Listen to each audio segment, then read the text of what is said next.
Hi, I'm Alex from NME, and today I'm joined by a very super trio, David Corenswet, Rachel Brosnahan, and an old friend of NME, Nicholas Hoult. How are we doing, guys? Very good, how are you? So, this Superman, as is James Gunn's way, has a lot of musical references in the film. And my favourite is the fictional band, the Mighty Crabjoys. Yes. Did James give you any sort of backstory about them? Tell you any more about the band? I mean, there's a whole history of them, I think. They've got their poster is in the film. They have a fully developed, produced song that's in the film, from what I understand. Did he tell you anything about them as a band? Well, just that they're not very punk rock. Right. They're like punk light. Yeah. And that kind of fits into this sort of running gag in the film that Clark really wants to be punk rock, but he's definitely not. But in a way, I think what we're saying is that sometimes it's pretty punk rock to just be yourself. Exactly. And that you don't have to be the traditional idea of cool. To be punk rock in your own way. You're doing great, sweetie. Do you think you're more punk rock than Clark, David? Oh, definitely not. Definitely not. It would be hard to be less punk rock than I am David Corenswet. I don't know.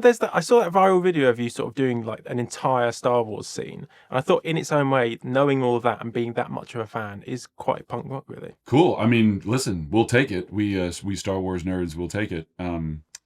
But also, it's a lot of pressure. Once people start thinking of you as punk rock, then they start expecting punk rock, and then it's nothing but work. I think your life's on a downward trajectory now. If you had to kind of pick out the three, who was the most kind of punk rock in sort of the things they like, sort of their... I think Nick. Yeah, I think for just sure, that leather jacket. You surprisingly cool and sort of anti. Shockingly Well, you cool. seem very, Establishment. Yeah. I think so. Yeah. I feel like you just walk around your house with the middle finger up, you know? I imagine you. At myself. Yeah. Well, the dyed blonde hair, that's pretty punk, This isn't is it? pretty punk rock. Yeah. Go on. You're in your punk I'm era. going to take it, yeah. What we're saying is you're doing really well, Nick. Thanks. I don't feel it. That was a compliment there, so that you forgive me for the next bit. Okay. But in honour of our shared history, NME and Nicholas Hoult. Yeah, I've been to the NME Awards. That's what I was going to say. I wanted to embarrass you. Oh, no. Well, I don't think it's embarrassing, but... It probably is. Yeah. My life's pretty embarrassing. And take you down memory lane and ask you if you do remember going to the NME, the 2008 Shockwave NME Awards. Look. Me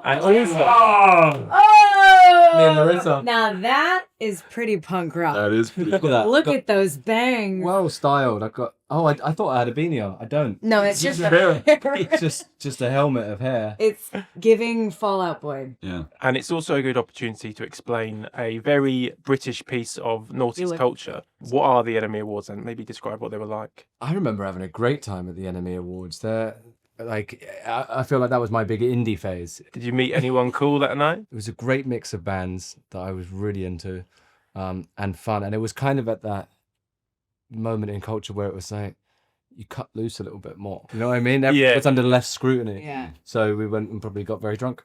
No iPhones. Yeah, that's that. And you presented an award to Kate Nash. I did? Cool. Oh, wow. Maybe. Yeah. I was watching the video yesterday. Kate Nash. You watching? Yeah, I did. Yeah, it's on YouTube. You can go and watch it. Yeah. Oh. I think in an interview you also said you got to meet Alex Turner, maybe? Yeah, I think I did. I've got a photo actually of me and Alex Turner. I was a big, Arctic Monkeys, the band Arctic Monkeys. They were like one of my favourite bands growing up, and I got to meet Alex Turner, who's the lead singer, so that was very exciting for me. Well, yeah, that wasn't too embarrassing, was it? I'll cry a little bit later. I want a copy of that before we leave, please. Oh, yeah, definitely. Yeah. Your choices. Your actions. That's what makes you who you are. What is an album that you always go back to, if you had to pick one? Tommy Dorsey's orchestra plays Hello Dolly.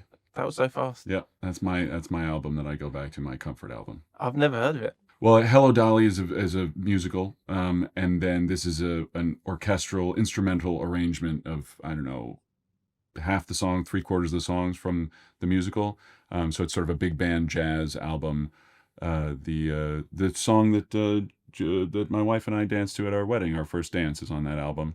Oh, that's lovely. For me, it's probably, I actually can't remember the name of the album because there's a few that I go back to a lot, but Tallest Man on Earth has this album. It's whichever album has Lion's Heart on it. That kind of fits in with the same era because there's a Noah and the Whale song in this Superman film, which I was really surprised at because I thought they were a very kind of British band and maybe that I shouldn't have underestimated James Gunn, but no, he's Yeah, he's got encyclopedic music knowledge and great taste. Yeah. What about you, Nick? The album that's coming to mind is my dad would listen to a lot when we were driving around the car when I was a kid.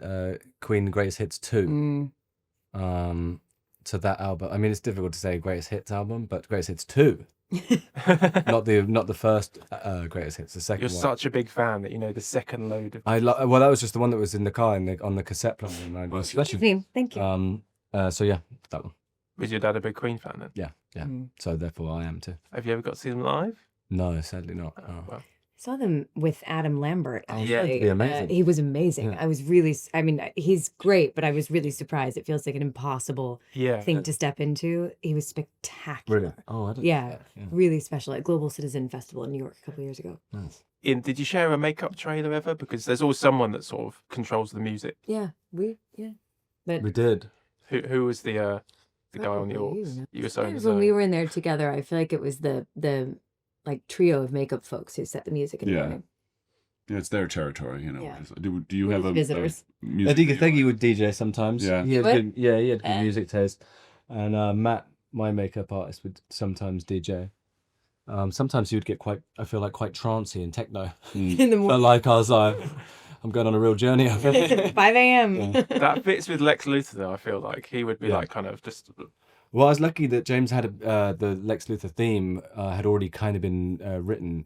Really? John Murphy did a beautiful job with that, so I got to listen to that a lot before filming, and then James would play it on set, which is interesting because I haven't had a piece of music like that before filming that then kind of triggers you in a moment there, so that was fun. Yeah. And you've actually just triggered a memory for me.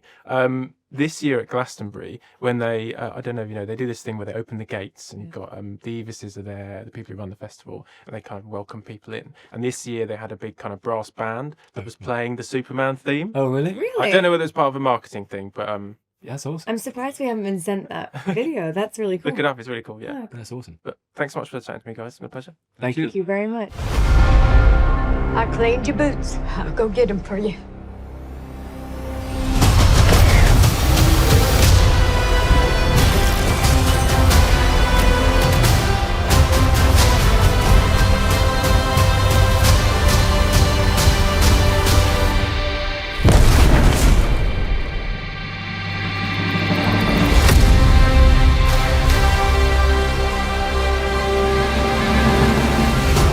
You have a dog?